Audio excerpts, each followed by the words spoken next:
Hello guys! Welcome to my channel, and for today's video, pag-uusapan naman natin ngayon kung paano nga ba magiging isang affiliate kay Lazada. So ano nga ba ang affiliate? Ang affiliate guys is ito yung pag-promote ng specific product using the affiliate link, and kapag may nag-order sa ating affiliate link, automatic na magkakaroon tayo ng commission. So paano nga ba mag-register sa Lazada affiliate? So, una guys, ay kailangan yung mag-sign up dito sa Lazada Affiliate na makikita nyo din po sa inyong Lazada app. So, next guys is kailangan yung i-fill out yung mga needed information like your personal information. Kailangan din natin ng TIN number for your tax information. Next guys is kailangan din natin ng bank account for your payout. Next guys is kapag na-complete na natin is mag-iintay tayo na ma-review yung ating mga sinubmit na information. Kapag na-complete na po lahat yon, so pwede na tayong mag-start na mag-promote ng mga products. Ayan. So paano nga ba mag-promote and mag-generate ng affiliate link?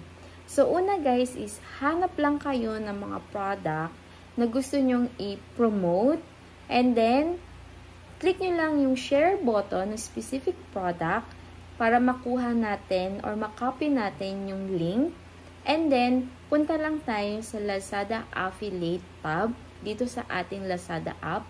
And then, minsan po is nag-auto-generate na po yan. May nagpa-pop up sa inyong screen na na-generate na yung specific product link. Kung hindi naman po siya na-generate, pwede tayong mag-manual generate ng link. So, using this icon na po na ito. Ayan, yung nasa taas. So, i-click lang po natin yan, and then i-paste lang natin yung product link, and then click generate. And then, ano po ba yung palatandaan kapag na-generate na natin yung specific product link? Mapapansin nyo guys, dun sa dulo ng link, meron siyang letter C or dalawang letter C. Kapag may dalawang letter C po yan, ibig sabihin na na-generate na natin yung specific product. Okay? So, next guys, pwede na natin siyang i-post sa ating mga social media account like your Facebook, your IG, or kung anong platform po yan. So, next guys is paano nga ba tayo kikita dito?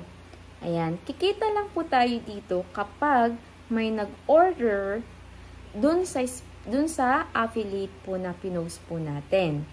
Okay? So, hindi lang po yun guys. Make sure na successfully delivered po yung parcel po natin or yung item na binili dun sa ating specific affiliate link.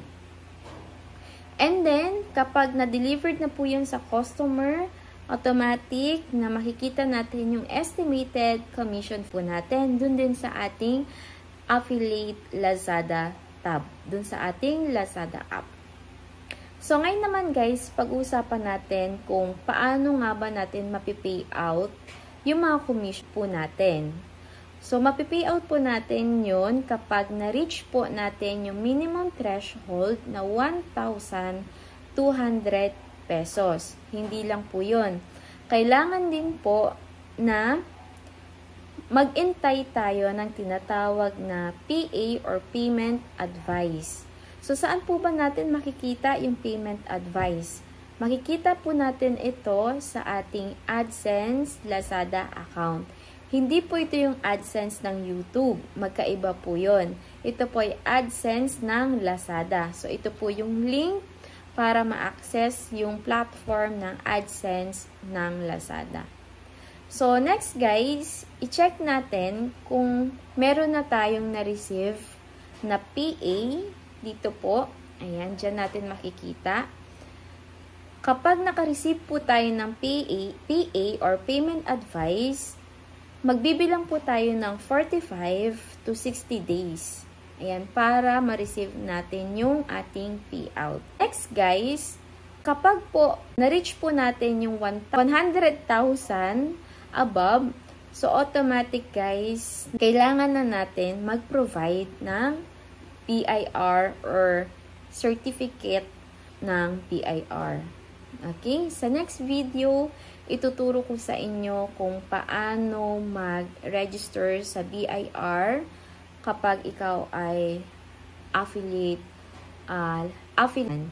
So, yun lang guys. Kung may mga questions kayo at kung may mga hindi ako na-discuss about affiliate Lazada or kung meron kayong clarification or may mali akong nabanggit, so you can comment sa ating chat box para ma-clarify natin and masagot natin yung mga questions po ninyo.